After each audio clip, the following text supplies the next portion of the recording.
the Vimalakirti Nirdesa Sutra, Chapter 6, the Inconceivable Liberation. Shariputra saw no seats in the room and thought, "Where do the bodhisattvas and chief disciples sit?"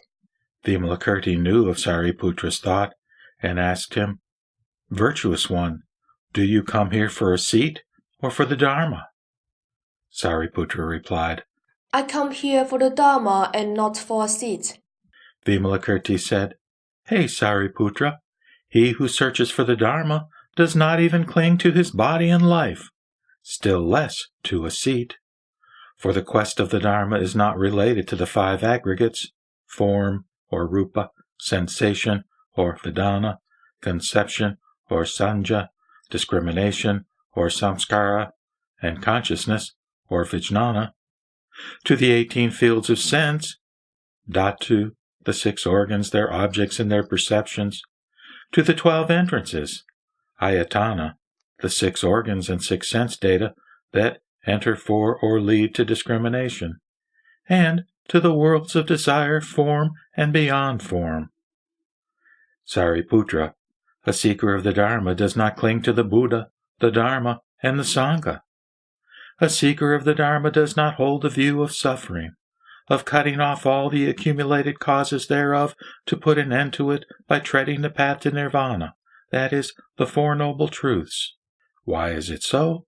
Because the Dharma is beyond all sophistry. For if one says, "Because I see suffering, I cut off its accumulated causes to wipe it out by treading the path thereto," this is mere sophistry, and is not the quest of the Dharma. Sariputra, the Dharma is called nirvana, the condition of complete serenity and ultimate extinction of reincarnation. If you give rise to the concept of birth and death, this is a search for birth and death, and is not the quest of Dharma. The Dharma is absolute and immaculate. But if you are defiled by the thought of Dharma, and even that of nirvana, this is pollution which runs counter to the quest of Dharma. Dharma cannot be practiced, and if it is put into practice, this implies something, that is, an object to be practiced, and it is not the quest of Dharma. Dharma is beyond grasping and rejecting, and if you grasp or reject it, this is grasping or rejecting something else, but not the quest of Dharma. Dharma is beyond position, but if you give it a place, this is clinging to space, but not the quest of Dharma. Dharma is formless, but if you rely on form to conceive the Dharma, this is a search for form, but not the quest of Dharma. Dharma is not an abode, but if you want to stay in it, this is dwelling in an objective Dharma, but not the quest of absolute Dharma. Dharma can be neither seen, nor heard, nor felt, nor known, but if you want to see, hear, feel, and know it, this is the functioning of your discriminatory seeing, hearing, feeling, and knowing, but not the quest of Dharma. Dharma is transcendentally inactive, but if you are set on worldly activities, this is a search for the worldly way of life, but not the quest of Dharma. Therefore, Sariputra, the quest of Dharma does not imply seeking anything whatsoever. When Vimalakirti so spoke, 500 sons of Devas realized the pure Dharma eye. Vimalakirti then asked Manjushri, "The virtuous one has traveled in countless thousands and tens of thousands of lakhs of worlds. Which one is the Buddha land where the highest merits make the lion throne of its Buddha?"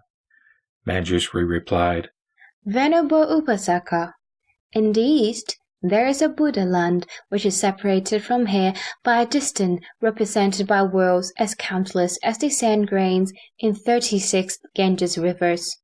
It is called Merudavaja, whose Buddha is called Merukalpa, who is still there. His body is 84,000 yojana tall, and his lion throne, also as high, is of prominent majesty." Thereat, Vimalakirti used his transcendental powers to invite Buddha Merukalpa to send to his room 32,000 high, large, majestic, and clean lion thrones, which the Bodhisattvas, chief disciples of the Buddha Sakyamuni, Indra and Brahma, the 4 Deva kings, etc., had never seen before. The room contained all the 32,000 lion thrones, which did not hinder one another, and which did not obstruct anything at Vaisali, in Jambudvipa, or our earth, and in the 4 heavens, where all things remained unchanged as before. Vimalakirti then said to Manjushri, "Please take a lion's throne and be seated among the great bodhisattvas by enlarging the size of your body to that of the seat." Those bodhisattvas who had acquired supernatural powers enlarged their bodies to the size of the thrones on which they sat without difficulty.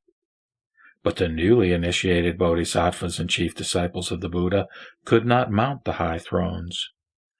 Vimalakirti then said to Sariputra, "Please be seated on a lion throne." Sariputra replied, Venerable Upasaka, these thrones are large and high, I cannot mount them. Vimalakirti said, "Sariputra, you should first pay reverence to the Tathagata Merukalpa, and will then be able to sit on one of them." Thereat, all newly initiated bodhisattvas and chief disciples of the Buddha paid reverence to the Tathagata Merukalpa, and then sat on the lion thrones.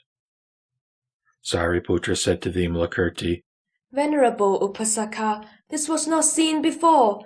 This small room can contain these high and large thrones which do not obstruct anything at Vaishali and do not interfere with the cities, towns, and villages on Jambudvipa, our world, as well as with the palaces of the Devas and heavenly Nagas, dragons, and the abodes of the ghosts and spirits. Vimalakirti said, Sariputra, the liberation realized by all Buddhas and great bodhisattvas is inconceivable.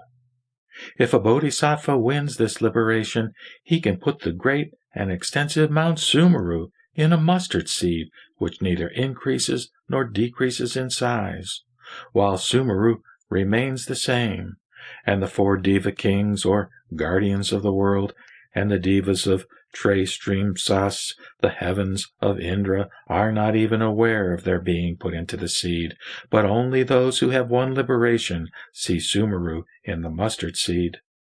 This is the inconceivable Dharma door to liberation. He can also put the 4 great oceans that surround Sumeru in a pore, without causing inconvenience to fishes, water tortoises, sea turtles, water lizards, and all other aquatic animals, while the oceans remain the same, and the Nagas, or dragons, ghosts, spirits, and asuras, or titans, are not even aware of being displaced and interposed. Further, Sariputra, a great bodhisattva who has won this inconceivable liberation can take and put on his right palm the great chilakasam, like a potter holding his wheel. Throw it beyond a number of worlds as countless as the sand grains in the Ganges, and then take it back to its original place, while all living beings therein do not know of their being thrown away and returned, and while our world remains unchanged. Further, Sariputra, if there are living beings who are qualified for liberation, but who want to stay longer in the world, this bodhisattva will use his supernatural power to extend a week to an eon, so that they will consider their remaining time to be an eon. And if, on the other hand, there are living beings who hate staying longer in the world before achieving their liberation, this bodhisattva will shorten an eon to a week, so that they will consider their remaining time to be 1 week. Further, Sariputra, a bodhisattva who has won this inconceivable liberation can gather in one country all the majestic things of all Buddha lands, so that they are all visible in that particular country.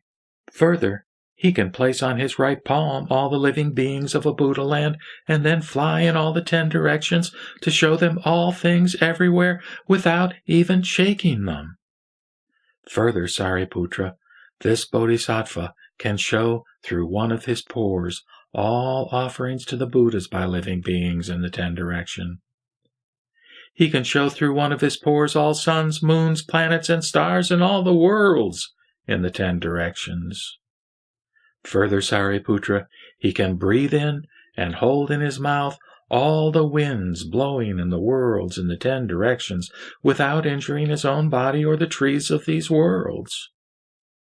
Further, when the worlds in the 10 directions come to an end through destruction by fires, this bodhisattva can breathe in these fires into his own belly without being injured by them while they continue to burn without change. Further, this bodhisattva can take from the nadir a Buddha land separated from him by worlds as countless as the sand grains in the Ganges, and lift it up to the zenith, which is separated from him by worlds as countless as there are sand grains in the Ganges, with the same ease as he picks up a leaf of the date tree with the point of a needle. Further, Sariputra, a bodhisattva who has won this inconceivable liberation can use his transcendental powers to appear as a Buddha, or a Pratyeka Buddha, a Shravaka, a sovereign Sakra, Brahma, or a ruler of the world. He can also cause all sound and voices of high, medium, and low pitches in the worlds in the 10 directions to change into the Buddha's voice, proclaiming the doctrine of impermanence, suffering, unreality, and absence of ego, as well as all dharmas expounded by all Buddhas in the 10 directions, making them heard everywhere. Sariputra, I have mentioned only some of the powers derived from this inconceivable liberation, but if I were to enumerate them all, a whole eon would be too short for the purpose.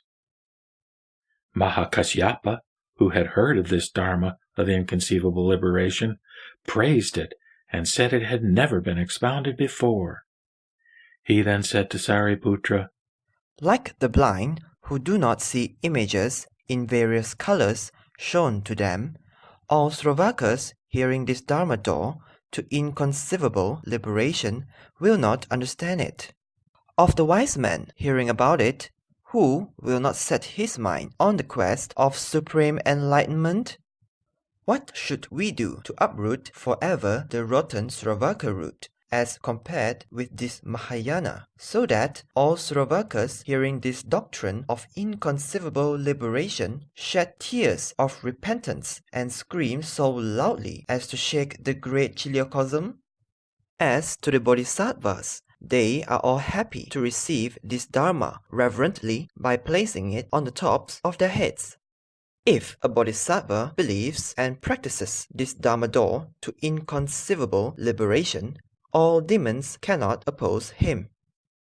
When Mahakasyapa spoke these words, 32,000 sons of the Devas set their minds on the quest of supreme enlightenment.